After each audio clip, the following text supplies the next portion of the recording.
Welcome to the Merge Feast, the podcast where we satisfy your cravings for all things Survivor. We're your hosts, Sam and Mags, and this is a recap for season 45, episode 10. This is good TV. This is good TV. I'm energized. What a great episode, honestly. Should we get into the breakdown? Let's do it. All right. Previously on Survivor. Pretty good? 9 out of 10. All right. We get a recap from last episode of everybody throwing Jake's name out there. Really from the last two episodes, 2 or 3 episodes. Everybody's been trying to get Jake out. He's surviving, slipping past every vote. We get the recap of Austin giving his idol to Julie to What did I tell you? keep in her bag. Yep. They're reminding us that must come into play at some point. Absolutely. We have not seen her give it back. She's still holding on to it. On the Survivor wiki page where they give like a breakdown of, you know, who voted for who, how many advantages everybody has, it does list that advantage now belongs to Julie. I don't know what these guys know that we don't know. It belongs to Julie. Yeah.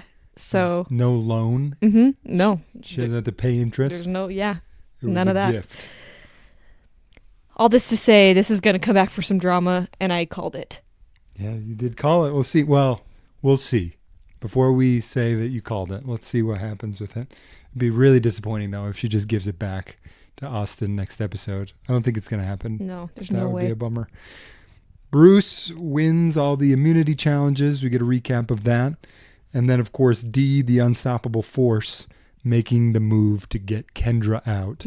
That's our recap. And we get to the after the vote. We're on the Dakuwaka beach late at night after tribal council. The first shot we get is of a thick snake going over their personal effects. Yeah, just slithering all over their stuff at camp. What do you think? Is that real or staged? Do they have these snakes that they bring out of a cage and make these shots? I'm sure that they just have like an animal handler. Yeah. That as soon as they all go off to tribal, they roll in like all the exotic gross animals, snakes and mice and whatever, and film the snakes crawling over their bags and shoes and things. Yeah. Jake is feeling back. Don't call it a comeback. All right. He's feeling good. He no longer has to just plead for his life. He's ready to make some power moves. I don't know how he's going to do it. Doesn't have any friends. He comes back with like this post-tribal high every time of just like, I can't believe I made it through another night. Yeah, and then he's grounded when he realizes, oh, no, nobody wants to work with me. Emily points out that it's interesting that Bruce just sold one of his alliance members. Just like you said last week. Yep, one of the Bello people. I don't care, I'll vote for her too. She's gone. Bruce, on the other hand, he's just happy to be there. Who knows what is going through Bruce's head at this point? Yeah, honestly, I would like to know. His gameplay is so confusing to me. Up to this point, he hasn't really thought much through other than I have an idol. Honestly. And I'm going to use it at some point. But that's it. That's the extent of his gameplay. Then we get the title sequence. My vote for the title sequence is when somebody quits, they should not get an epic thing. If you notice, Hannah has a slow-mo shot of her landing in the dirt. Who? Face planting. Hannah, the girl who quit. Oh, yeah. It shows her like that like big, huge face plant she did in the mud. Mm-hmm. And I think if you quit, that you get kind of a not so flattering shot of you in slow-mo like that. Yeah, with your face contorted in a weird way in slow motion. Yeah. Dirt in your teeth when you're smiling. Just something like unflattering. That's right. Picking your nose when you think nobody's looking at camp. You know like they that. have shots like that. Use them. Now's the time to pull them out. I was going to suggest just pull them out of the title sequence entirely, but I like that better. Something humiliating. Morning at the Dakuwaka beach. It becomes very clear at the beginning of this segment that Julie doesn't have what it takes. She doesn't have that. She's not a cold-blooded killer. Yeah, she doesn't have that cutthroat instinct. Killer instinct is what I was going for. She brings up something that is talked about actually throughout this episode. And it's a unique social experiment. I don't know what else to call it. That when people are out here calling her Mama J, it puts this weird pressure on her and creates this weird relationship dynamic that in some ways makes the game easier everybody loves you, and makes the game harder. Everybody trusts you, and therefore your betrayal stings and hurts worse than other people who did the exact same thing. No. And she is really struggling with that. It's hard to, as a mother, it'd probably be hard to cut the throats of your young. What are some animals in the wild that like eat their babies? We should Google it. I'll do you one better. Alexa, what animals eat their own babies? Most reptiles, fish, and many other species, including male lions and bears, do not have parental instincts and will most certainly eat even their own offspring. Holy crap. That's Lion King is a lie. Lion King is a lie. Mufasa like a lion would have been feast. chowing down on Simba. Most importantly, it said males. Male lions and male bears do not have a parental instinct, it said. Well, that makes sense why Julie can't tap into Exactly. that. Drew tries to comfort her, and they kind of share this bonding moment. Absolutely. Drew cries, and it softens my heart to him. What a cute cry. What a cute moment. It is this bonding moment, letting her know, hey, I know we've been aligned this whole time. If worse comes to worse, we're good. I care about our alliance so much, but no matter what happens at the end, because subtly acknowledging they're going to have to turn on each other at some point. Yeah. We're good no matter what. If you stab me in the back, I'm not going to hold it against you, take it personally. Please do the same for me. Right.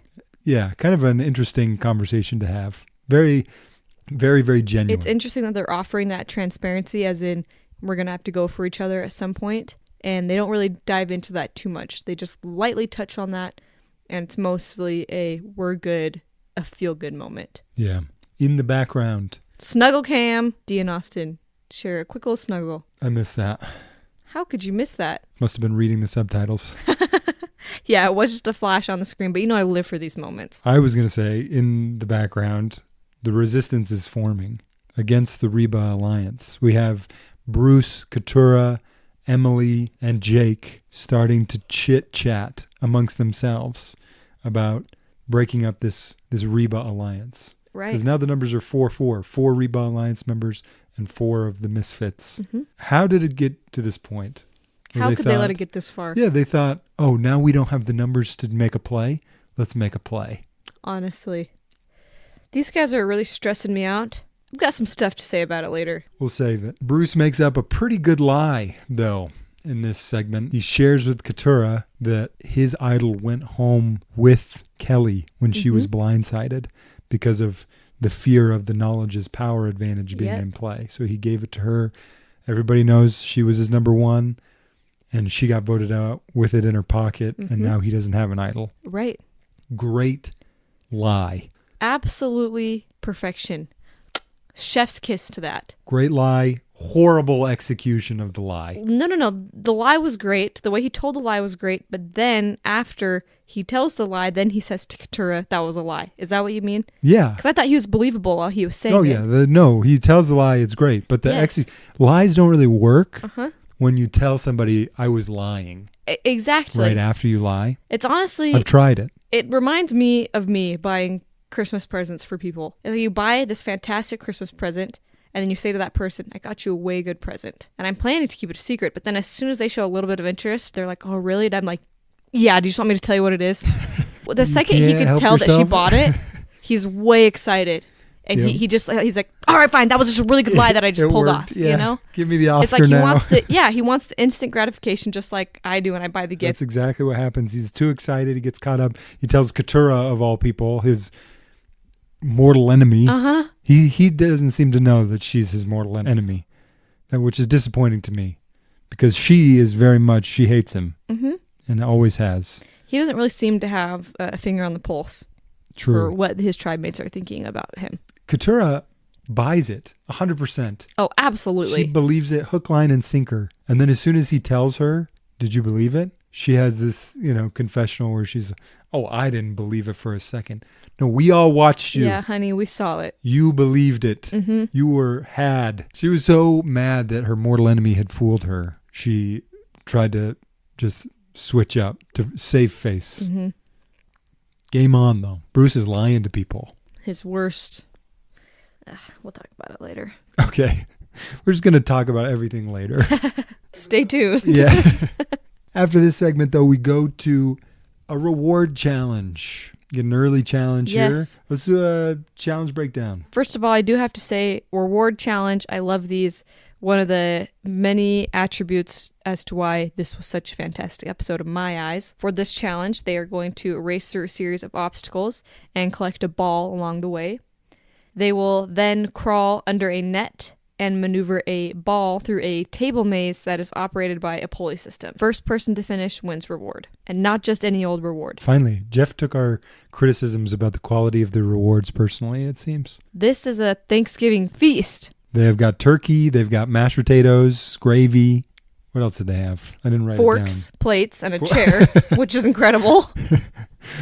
Yes. They then get to sleep overnight in the sanctuary on pillows. They get to have blankets. They get to be well rested. And letters from home. If you were on Survivor and Jeff tells you about this reward, I feel like you would have raised your hand when he was talking about it and been, okay, so pillows and blankets. Is there going to be like a white noise machine and like two small tablets of melatonin?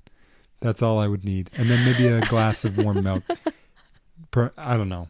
And maybe like a red light mask that I could put on just for like 15 minutes. That would really help. All right. Me I'm a little relax. bit particular when it comes to my sleep.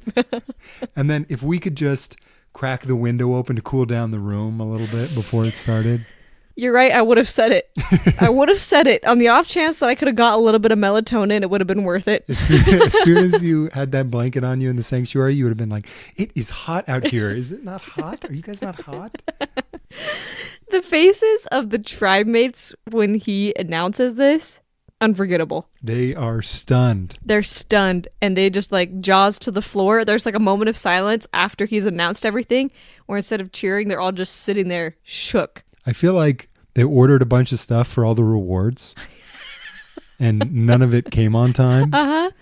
And then it all showed up and they were like, well, we don't have that many reward challenges left. Let's just throw it all into this one.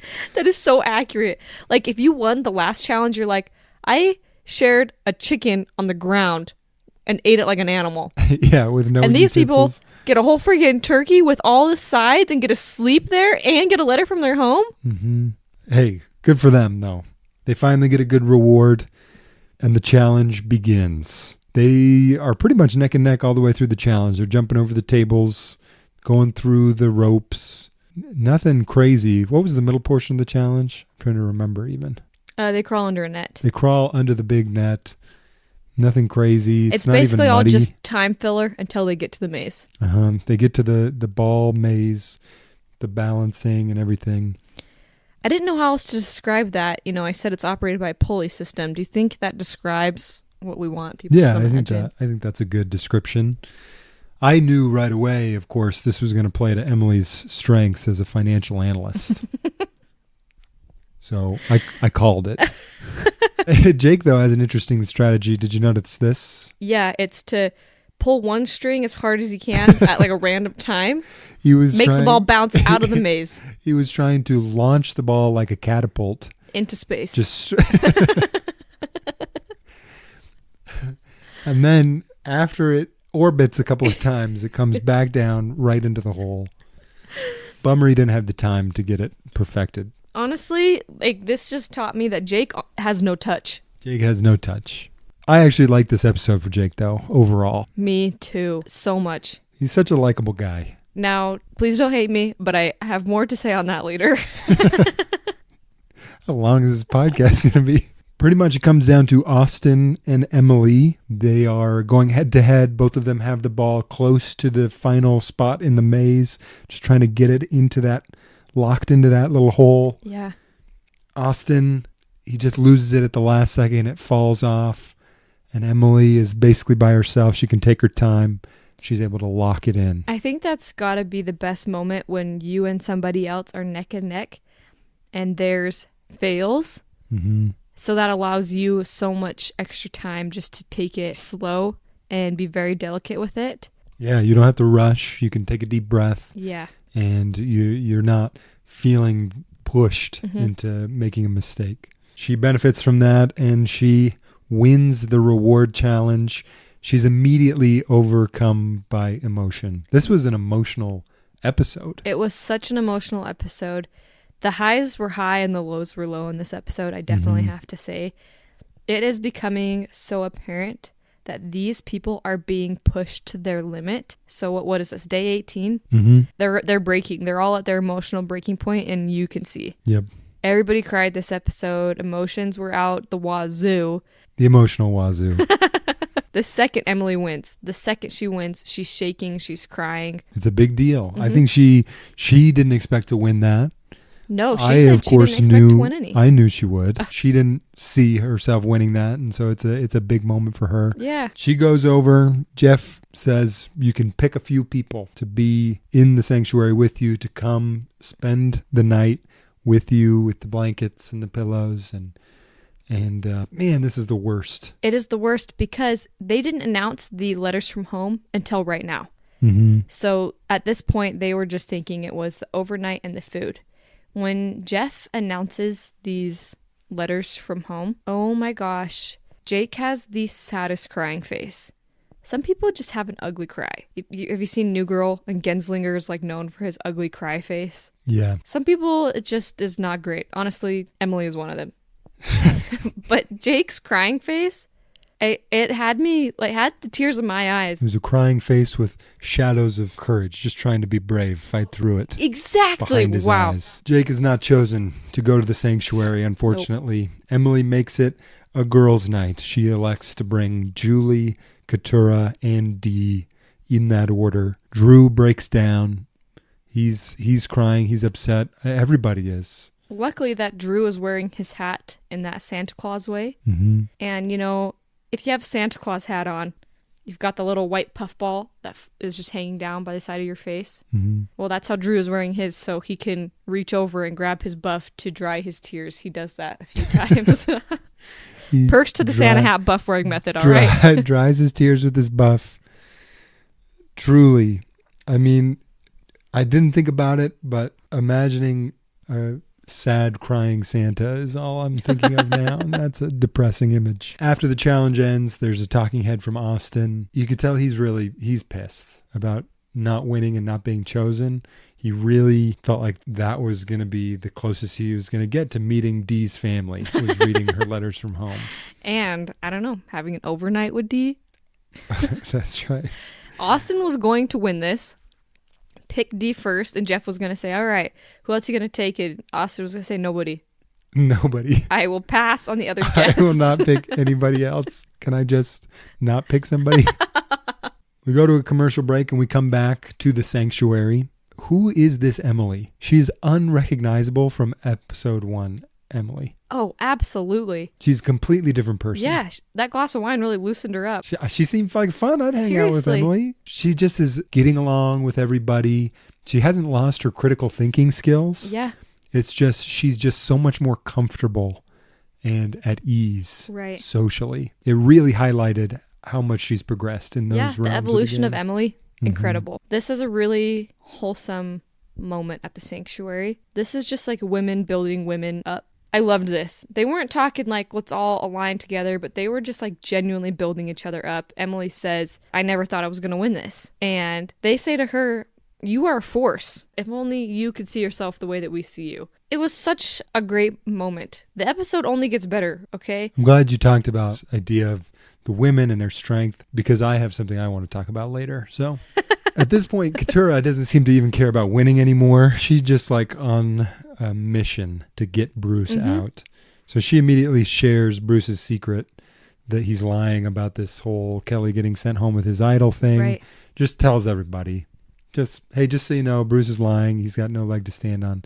Just completely destroys Bruce's game and a potentially good move. I mean, Bruce destroyed it himself by telling Keturah in the first place. Bruce put himself in the coffin and Keturah put the nail in it. Oof, poetic. This is the second episode in a row that Keturah has immediately been told something, a plan from one of her Bello tribe mates, and turned around and told the Reba Alliance. Yeah. She's a Reba Alliance foot soldier. No, really. She just goes out and does the dirty work for them. And she means nothing to them. It's either Jake next week or her next week. I agree.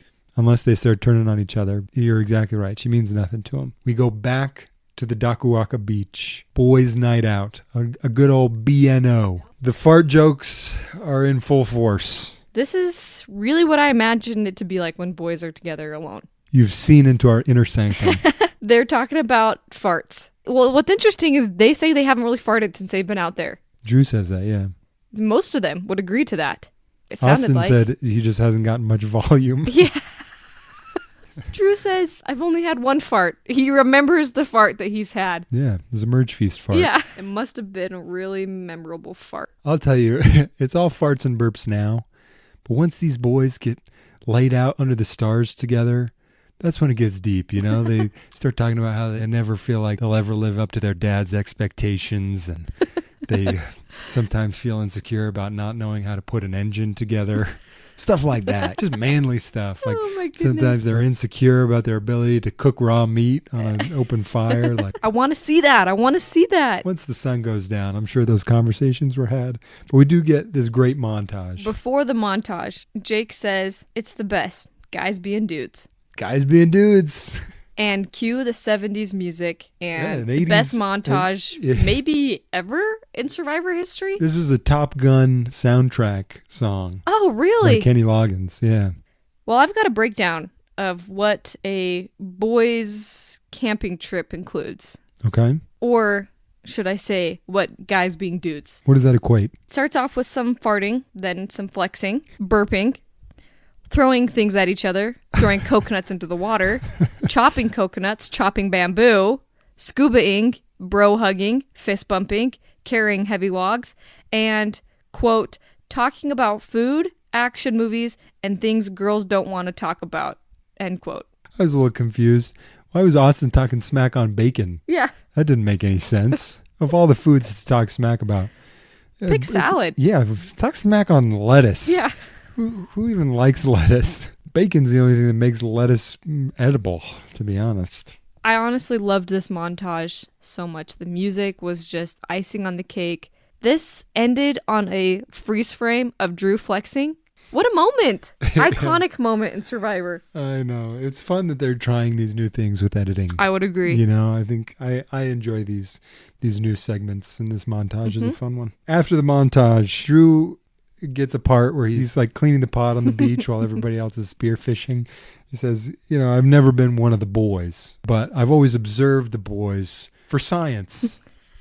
Like I studied the boys from an anthropological distance. Yes. That's what he says. And that made me laugh. But I'm glad to see he's opening up, you know, trying to just learn about boy culture, what it's like to be one of the guys being dudes.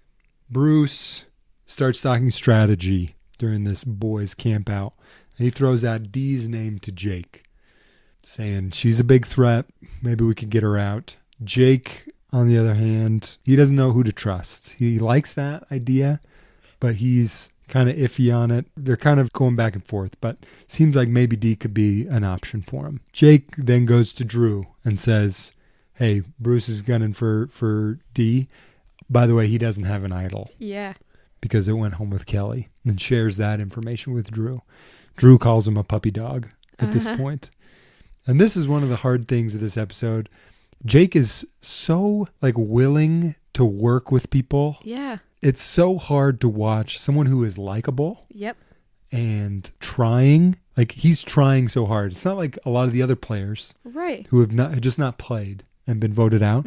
Jake is trying to play. Nobody is playing with him. Honestly, and you're right, it is sad and hard to watch. You just want somebody to say, yeah, that's a good idea, and run with it. It's tough to watch someone get rejected over and over and over. It really is, when it's a fantastic idea, Mm-hmm. specifically. After they're talking strategy, we get some clips of Austin fishing, Mm-hmm. and he's getting like quite a bit of fish. It's kind of incredible. But at first, he's just getting like these like really beautiful small fish, like the ones you see like in little aquariums, like the dentist office and whatnot. It's a sad way to put that. Well, don't you think that it should be illegal? I do not think we should be allowed to eat those fish. Yeah, only the ugly fish. Thank you. I rest my case. Back at the GNO, Julie has a great quote. They're about to read their letters from home. She says, if this food is my fuel, the letters are my fire. And in this game, fire is your life. That's a great way to illustrate how her family is her motivation. It's what's driving her out here. All four of them open up and tearfully read through their letters. Yeah. Yeah, great scene. For like the 5th time this episode, I was feeling emotional hearing them read quotes from their letters. So tender and sweet. Julie reads a part of her letter from her brother, explaining about whenever she went through a divorce, she needed a hero, so she became a hero, but that she was his hero all along. Really sweet. Keturah says her sister wrote, "You don't need an idol, you're my idol." All these kind of like repetition-y, like mantras. I don't know. They were getting me. Yeah, that's kind of cool. Their families really stepped up the letters this season. This is kind of what we get instead of a loved one's visit. We get these letters from home. It's been the norm for the past few seasons. It is, I don't want to call it a great substitute, but it is something. You know, it's an acknowledgement that they are something beyond just a player or a character on the show. Yeah. They are people, real people. And, that's kind of one of the draws of reality TV versus scripted TV. This idea that we are watching real people and not just, what the writers or producers have put in front of us. Exactly. Keturah, her real life struggles kind of come through the family letters. Her mom, who she's broken contact with, she cut off contact with her mom over a year ago, and she got a letter from her mom, which she was not expecting. Right. That would be tough. Yeah, the producers kind of messed that up, in my opinion. They probably should not have done that. Yeah. And maybe they didn't know, but... They must not have known. But yeah, I agree with you, because that is something... When you're out there in the game, like, sure, you want that small connection to your real life, right? Your family, but you want it to be an encouraging, kind of uplifting moment with those letters. And it felt like her getting that letter from her mom dragged a lot of negative feelings from back home, a lot of real life struggle into her mind that she had shut out for however many days now. Yeah, instead of lifting her up, it dragged her down. It was a shot of reality in a bad way. I thought that's a bummer if that ends up potentially being distracting to her. Absolutely. Anything else about this letter reading? Emily says that maybe she wants to marry her boyfriend that she's been with for 10 years. Oh, yeah. And again, she's sitting there with her glass of wine doing her talking head, and it's hilarious. She just kind of looks like a real housewife sitting there with like moving her glass of wine in her arm while she's talking. It's like swooshing around in the glass. I loved it. And she's like, maybe Emily will get married.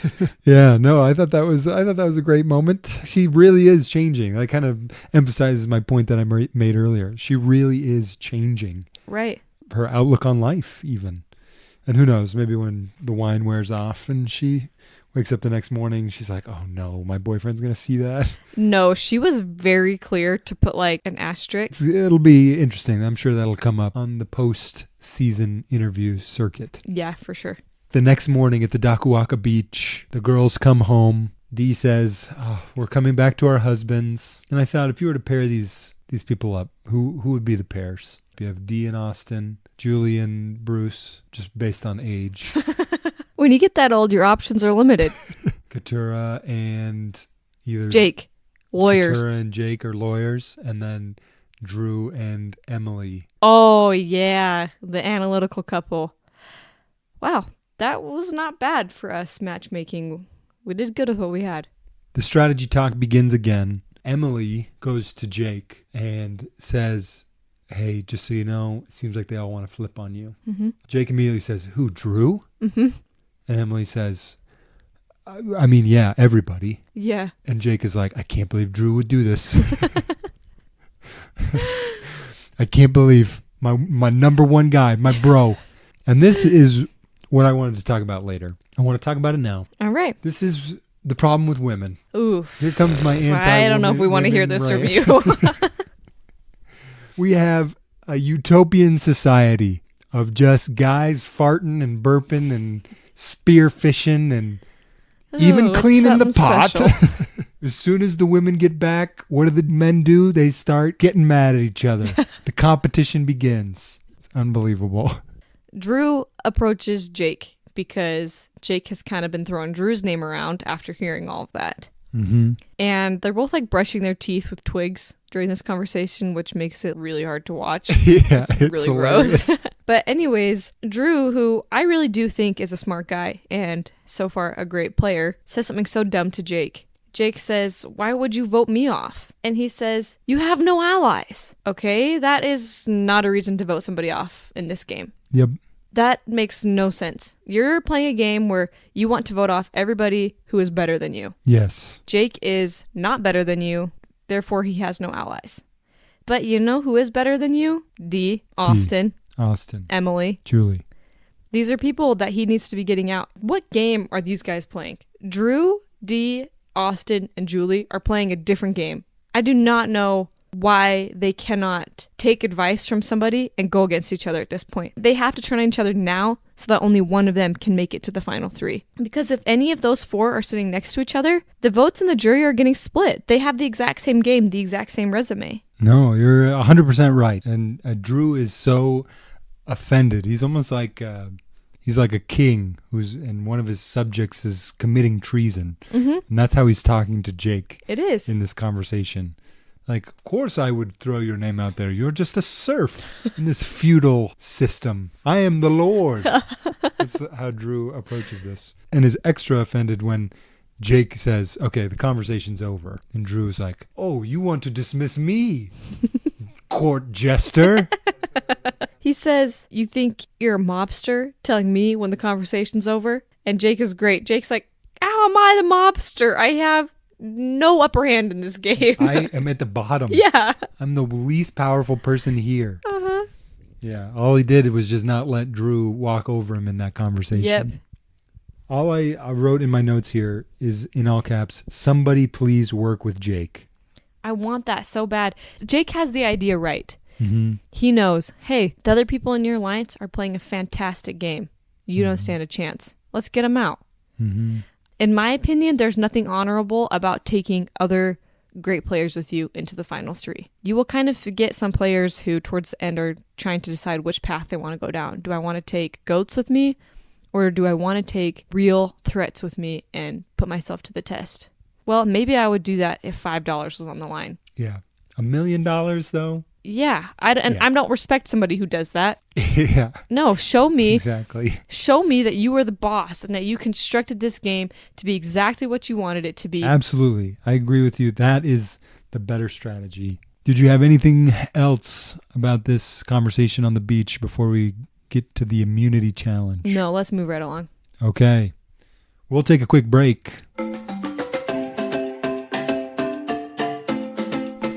With Christmas less than 2 months away, now is the perfect time to head over to Jancy & Co. to snag some of those great holiday deals for that special someone in your life. Macrame, embroideries, weavings, Jancy & Co. is here to make the perfect alliance with your holiday shopping needs. For a limited time, save 26% with code HOLIDAYMERGE at Jancy & Co. on Etsy or at jancyan.com. That's Holiday Merge, one word. You guys, this is going to make the perfect gift this holiday season. It's unique. It's handmade. Nobody's going to have a replica, another version of it. It's one of a kind. And not to mention, this is a huge sale for these guys. They never do sales this big. You're going to want to take advantage of it. That's Jancy & Co. on Etsy or jancyan.com, spelled JANCYANN.com.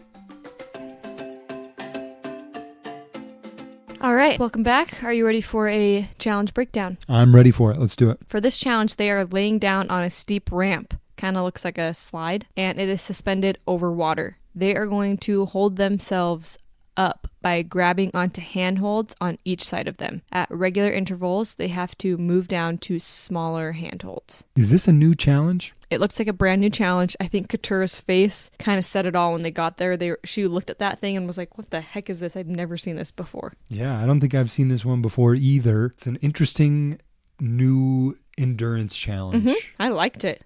Yeah. When Jeff was announcing the challenge, had kind of a funny moment. He was explaining the challenge, and at the end he says, and we will get it on. But he starts clapping. But he starts clapping too soon, in my opinion. So he says, like, And we will get it on.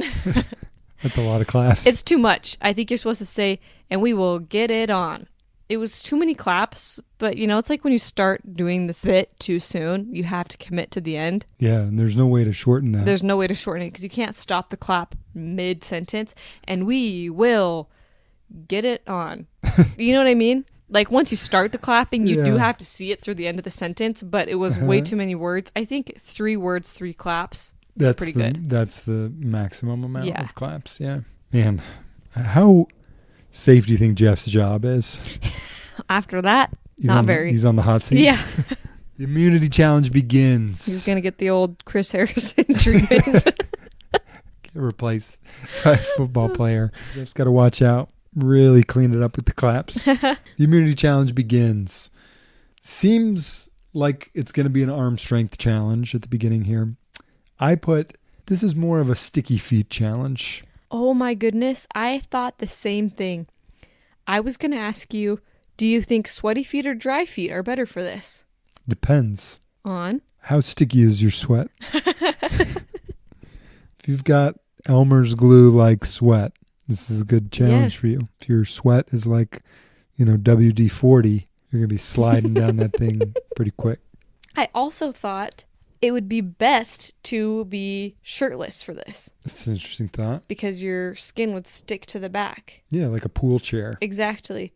But the final 2 people, both wearing shirts. I thought Drew was in a good spot here because he's got his legs tucked in. He's got those size 13 feet. Mm-hmm. Just maximizing the friction with the big surface area on the bottom of those feet. Obviously, D with the toe. Toes. She has 2 of them. Multiple toes. She had a good advantage there. So they're in a good spot. First person to drop out is Emily. She slides down pretty quick. What is with these people saying sorry when they go out? Emily did it, and Julie did it. What are they saying sorry for? They need to slide out and say you're welcome. Who are they competing for? Yeah. They're disappointing. I guess at this point, maybe everybody's just trying to beat Bruce. So you have to be sorry if you go out before Bruce does. Yeah, I guess. Katura is struggling. She has this fear of the water that is coming up out of nowhere. Right.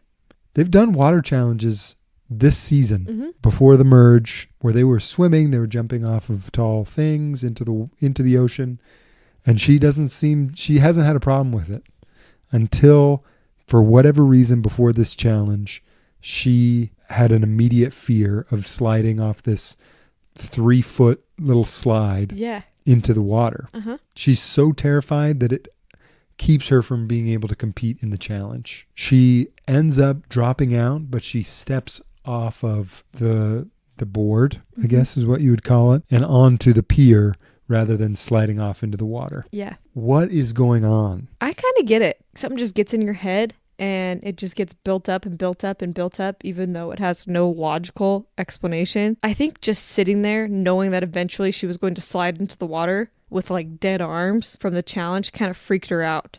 And the feeling of it being like imminent got into her head. I even went to the lengths of wondering if something about her letters from home, right? That kind of like emotional trauma affected her like mental and emotional stability so much that it didn't allow her to think rationally about this challenge. I like that theory. Like it heightened her sense of anxiety and fears or whatever. She even admits on the bench, right, that she prepared for this. Right. She practiced swimming. She knows how to swim.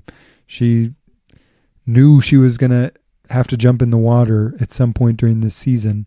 She just doesn't know why. She just is in her own head about it. Yeah. She drops out. The rest of them, we have Dee, Drew, Jake, Bruce, and Austin left.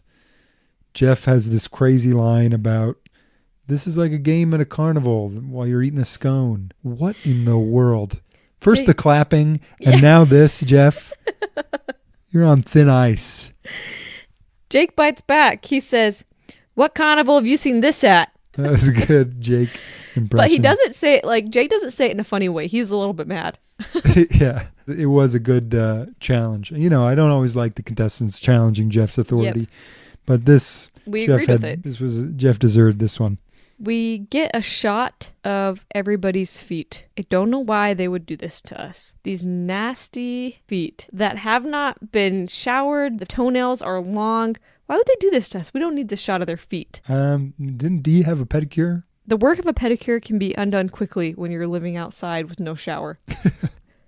All the good that was done. Uh-huh. This is where the game changer really comes in.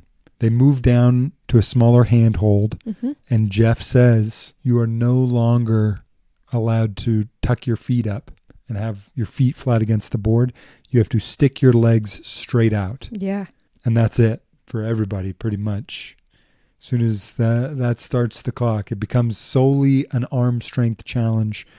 Drew's size 13 dogs are no longer his advantage. He has to stick his legs straight out. Drew drops out. Dee can't use her toes anymore. She drops out. But Dee has a cool line as she goes out. What does she say? She says, good job, boys. And that's what I'm saying. You don't slide out and be like, sorry. Gets down to Jake, Bruce, and Austin. Somebody just got to beat Bruce. He's won every individual immunity except for he's won 2 individual immunities in a row. Jake falls out. It's down to just Bruce and Austin. They're holding as best they can with their arms. Who did you want to win here? I wanted Austin to win. I wanted Bruce to win. You were cheering for Bruce at this point? But only because I love a good challenge beast, and I kind of thought that was going to be Bruce. If I had one note for these guys, specifically Bruce, you're down to 2 like that, that's when you start talking. And Bruce had a lot of clout at that point. He'd had those 2 immunities on his back already. I think that's whenever he starts saying, Austin, I'm not going to lie, dude, I feel solid. I could probably do this for hours. Forever. I really think that's what you need to start doing. You get down to 2 like that, you just got to start talking like it's the pain's not getting to you and that you are feeling comfortable. Yeah, just look over at Austin and say, hey, my arms and hands have locked into rigor mortis. I couldn't let go if I wanted to. Bruce slides off. Bruce falls into the water. Austin wins it. Brings it home. Bruce is finally vulnerable. No immunity necklace around his neck. And they all go back and have a feel-good moment with Katurah. Yeah. Allow her to face her fear, swim back out to the boat to take them back to their beach. She was nervous. They give her the option that the boat could come pick her up from the dock. But she says, no, I'm going to do it. And she does it. Good for her. Right. Back at the Dakuaka beach, a little bit of chaos ensues in a good way. This is what I'm talking about. This is why this episode was good to me. There were a lot of plans before Tribal Council. I genuinely had no idea what was going to happen before Tribal Council, and I like that. I hate when they get back from the challenge and there's just one plan, and you know that's the plan that's going to work, and then last minute somebody's like, what if we maybe did this? And everybody's like, maybe. And you're like, obviously that's not going to happen. Yep. This is such a great back and forth because of the chaos and because of all the different plans that are happening. I liked the planning. I thought the wrong person was targeted. I agree. So what happened was that they started targeting Julie. First, Julie's the target. Katurah brings up her name to Emily. Emily likes that idea they're talking about. She is Mama J. Everybody loves her. Katurah says you don't want to go to the end with someone who you call Mama. And that's true. It's kind of, I thought that was a decent point. But if Mama J hasn't done anything on her resume, I think we're past the point that people are just going to give people $1 million because they love them. I agree with that. The social aspect of this game is often the least esteemed. Being well-liked is important, but it is not the only criteria for a vote. Yep. And in fact, it's probably one of the least important. Yeah. Emily is the mastermind here. Absolutely. Of the post-immunity challenge, scrambling on the beach. She is doing some fake orchestrating with Bruce, trying to make Bruce feel comfortable. She is unbelievably subtle in getting Bruce to feel safe enough to not play his idol. Emily is amazing. Earlier, go ahead. Just her word choice throughout this whole convincing Bruce to not play his idol is beautiful. She plays the long game. Earlier this season, right, when I think it was Kelly and somebody, Katurah maybe, are talking to Jake, and they say, oh yeah, we're not going to vote you, so we need your vote though, so don't play your shot in the dark. Yes. As soon as they say that out loud, like the person's on to you. Mm-hmm. And that's the temptation, right? Emily wants to say something like, oh yeah, and I bet if we could get this all to work out, you wouldn't even have to play your idol. Yep. BS meter goes off in Bruce's head. He knows, okay, this actually could be a lie. Exactly. Emily never once says, you're safe. Mm-hmm. We've got the numbers, you can keep your idol. Mm-hmm. She pretty much implies to him, yeah. you should still play your idol. Like, I think that's a good idea. Right. Even though, in theory, they should have the numbers to vote out whoever they want to vote out. It's great. Bruce goes to Jake to tell him about this plan. He's pretty condescending, to be honest. Yeah, I agree. Didn't like this. He was saying, like, you don't want to get voted out, do you? Uh-huh. Then you better listen to my plan. Or we better come up with something, shouldn't we? Like, it was a little bit much from Bruce. He says, you want to go home tonight? Don't patronize Jake. Yeah. What is Jake going to say to that? Yeah. Man, once again, poor Jake. Yeah. Because Jake finds out here that Bruce was lying to him about Kelly going home with the idol. Right. And Jake was completely fooled by that lie. For yet again, finds himself with no allies, no friends, no one he can trust. Right. He is lonely. He goes and cries on the beach. Mm-hmm. And it wasn't like, oh, I'm crying, I'm going to go hide out on the beach and get a moment alone. Like, you could tell he just goes to sit on the beach for a minute of solace, and you can see it. The emotion just, like, overcomes him. Mm-hmm. The stress of it all, the emotion of it all just hits him, and he starts crying. And like I said, Jake has got such a sad cry. And it's exactly what you said. It's because you can tell he's trying to be brave. He doesn't want to cry, but it's all just, it's overflowing. And it's so sad because he feels dumb. He says he thought he'd be a better player. And I think it comes down to the players on this season and the kind of game they're playing.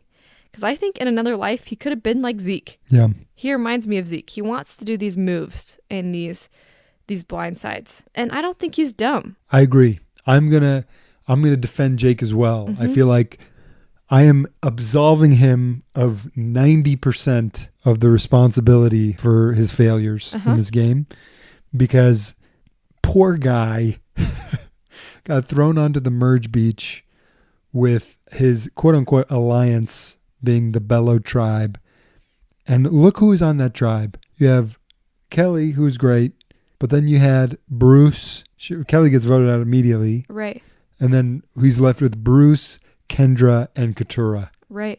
As the people that he's trying to work with to make moves.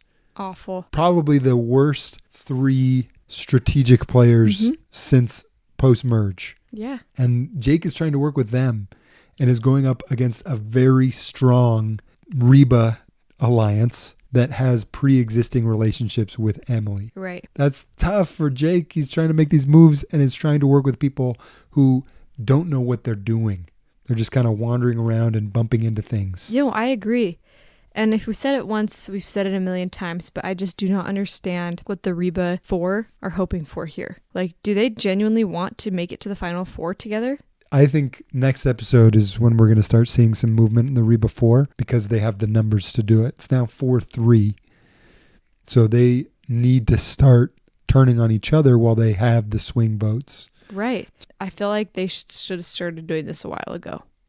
The risk, I agree with what they've been doing, because the risk of being picked off cleanly. But they could see what we could see. Those guys weren't getting rallied. They weren't doing anything. Yeah, I mean, that's true, but only because they have stayed together. I disagree with it. I think they're cutting it too close. How can one of those 4 get rid of the other 3 at this point? I see what you're saying. That could be what Julie tries to do, right?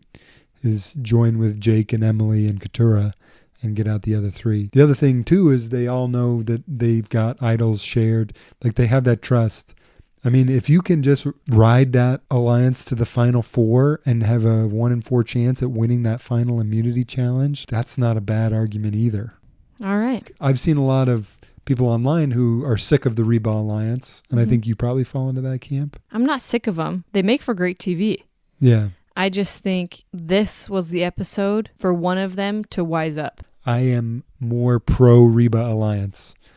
I cannot wait to see how this Yeah, ends. we'll see how it shakes out. But yeah, I mean, I would sit at the end with Julie. if I were any of the other three. I agree. Meanwhile, Jake's whole world is crumbling around him. Yeah. And Bruce comes over and actually gives him a great pep talk. I wrote it down. It was actually really sweet. You kind of see Bruce's inner father come out. Mm-hmm. He says, "Look at me. Ready? You are far from dumb. I admire you for going out and passing the bar. Don't drop yourself down to what you're not. Look at me. You know what just hit? The survivor wall. But congratulations. It took longer than me. I hit mine 4 days ago. You're going to look back on this, I promise you, and you're going to think like I was smarter than I thought I was. All right?" That's a speech from a dad, right? Mm-hmm. And it's short and it's sweet. I thought it was good. I thought it was a great pep talk from Bruce. Once again, another redeeming quality. We go to Tribal with a couple of plans in place. Emily's big plan is to try and make Bruce comfortable enough that he doesn't play his idol and the votes will still be on Bruce. Mm-hmm.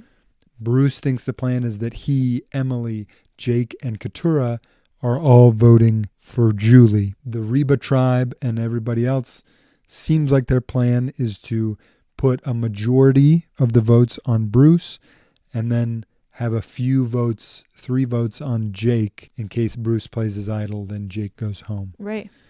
But it was a full moon. As Jake notes, things are getting weird. Things are getting weird with the full moon. They show up at Tribal Council. I write my predictions for Tribal before everyone. I think Jake goes home. Emily had been so subtle with her plan to make Bruce comfortable. I thought he was still going to play his idol. Right. They get to Tribal and, people just kind of air out what they've been talking about in their confessionals. Yeah. To this point. That's a great way to put it. Jake talks about feeling dumb. Julie feels like evil stepmama J instead of normal Mama J. Lots of generic stuff around this as well. We see Kendra in the jury, though. Kendra is in the jury. She looks... I was just going to say she looks like a girl who is seeing her ex for the first time. Since the breakup. Mm-hmm. Yeah, she looks good, and she's got her revenge face on. She's ready to make some sassy facial expressions when people make their comments. And like you mentioned earlier, Emily continues to do a great job of lining Bruce up to not play his idol. Oh, yeah. Jeff asks her, "Do you think there's an idol being played tonight?" They've already confirmed that Bruce has an idol at this tribal council and that everybody else thinks he's going to play it. And she's like, "Yeah, I definitely think he's going to play it. It would be absolutely crazy if he didn't play it, like shocking if he didn't play it." Subtly feeding his ego, like, if you didn't play that idol tonight, it would be huge. Yeah. She's so good. She's so good. Oh, yeah. Jeff, he deserves an assist in the stats on this one. Give Jeff the assist. But Emily knocks us out of the park. I almost feel like this was the moment Bruce solidified his decision to not play his idol. I agree. When Emily says, just pointing out the facts, that's true. If Bruce thinks, he's got some other plan in play, in theory, he could not be playing his idol. Oh, it's just masterclass manipulation right here. The other thing about Emily doing all of this is that she has a great relationship with everybody in the jury, I feel like. Yep. And she knew Bruce was going to the jury, and so she wanted to just send him out feeling like Emily had my back. Mm-hmm. Even when Jeff asks, "Is anybody going to play an idol tonight?" she puts her hand on his shoulder. Bruce doesn't know what that means, but when he goes home tonight, he's going to think, she was trying to tell me to play my idol. She had my back, but really she manipulated and twisted it so that he didn't. Oh, good stuff. Good stuff. Bruce ends up not playing his idol and he gets voted out. 4 votes for Bruce, 3 for Jake, and 1 for Julie. Man, this was a good play. I just thought, is it the right play? Is this the smart move for Emily and everybody? This is great for Emily. She gets a big resume. I was going to say, Emily made the best of a bad situation. Mm-hmm. All of it is going to hinge on whether or not this was a good play for the non-Reba Alliance members. It all hinges on what happens this next episode. It really does. Is Reba going to finally be willing to turn on each other? And if they are, this was a great move. Yeah. If they're not, by this week, they're doomed. Mm-hmm. Emily's doomed. They're all doomed.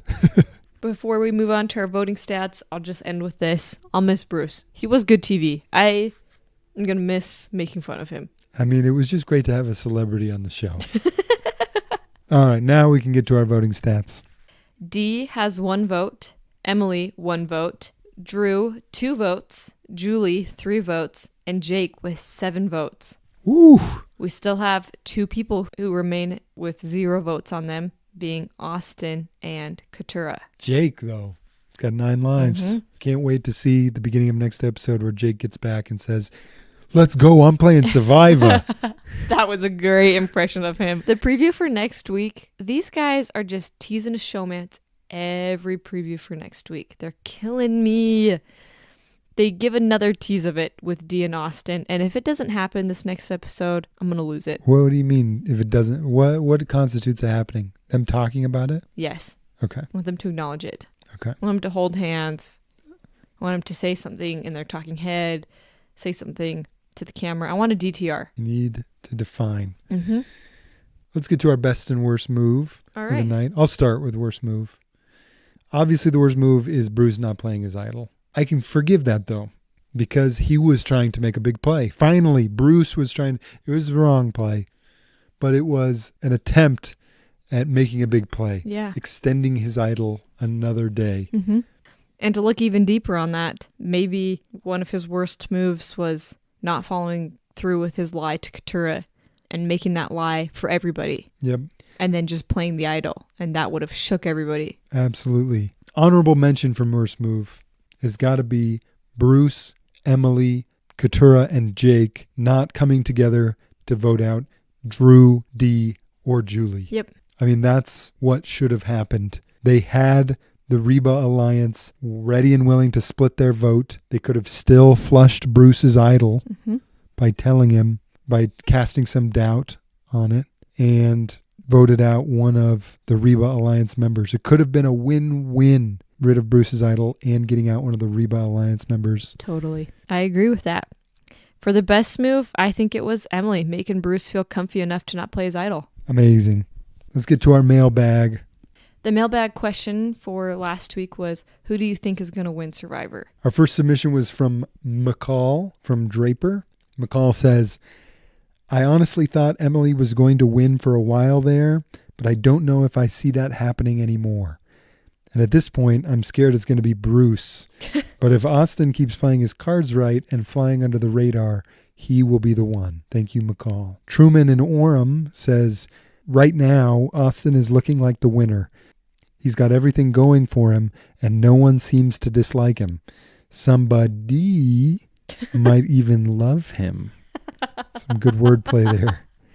"I'm finding myself cheering for Bruce of all people just because I feel like the Reba Alliance is getting too cocky and starting to feel like they can eat people's rice without any karmic justice. The problem with that is that Bruce is playing like a man in a leaky boat who insists on scooping water into the boat." Thank you, Truman. A more apt analogy I have never heard. Ryan from Lexington, Kentucky wrote in, which this is his second time writing in. He wrote in at the beginning of the season, if you remember. He says, "I'm here to eat some crow. I bagged on Drew as a goofball after the first episode, but he's proven me wrong, and I think he's got a great shot at winning. He's not the big target that Dee or Austin is. He has the strong alliance to get him to the end and oration skills to sway a jury. As long as he doesn't screw it up by eating all the rice, I'll take him as my favorite to win. Thank you, Ryan." Honestly, I feel like Austin is slightly ahead in my power rankings. Mm-hmm. And then it's almost a 3-way tie for second. Yeah, right? Between Emily, Dee, and Drew. And Drew. Mm-hmm. I would agree. That's Austin, just because he's got the idols. Yep. And has those advantages and has now won an immunity challenge. Yeah. And performed well at that other, gain your vote back challenge. Mm-hmm. Won those back. Yeah. We're coming down to the wire here. And it seems like once the Reba Alliance starts turning on each other, that is going to be fun to watch. It's going to be good TV. It's going to be a bloodbath. What is our question of the week for this next week? I want to know, what is the right timing for the Reba tribe to turn on each other? Are they too late? Or is it like Sam was saying, perfect time, next episode? That's our question of the week. You can always submit your answers. You can DM us on one of our social medias on Instagram, TikTok, or Twitter. But of course, you can just email us. Our email is linked in the show notes. Just click on that. It'll pop up an email on your phone. Send us a message right now while you're thinking about it. Our social media accounts are also hyperlinked in the description. Gotta say thank you guys so much for all of the support on social media. We've been having a lot of fun. That's right. We've been going back and forth with a few of the members from the show in the comments section on some of our posts. It's fun to be a part of the Survivor community. Well, thank you guys for tuning in. It means a lot to us, and we will see you next week.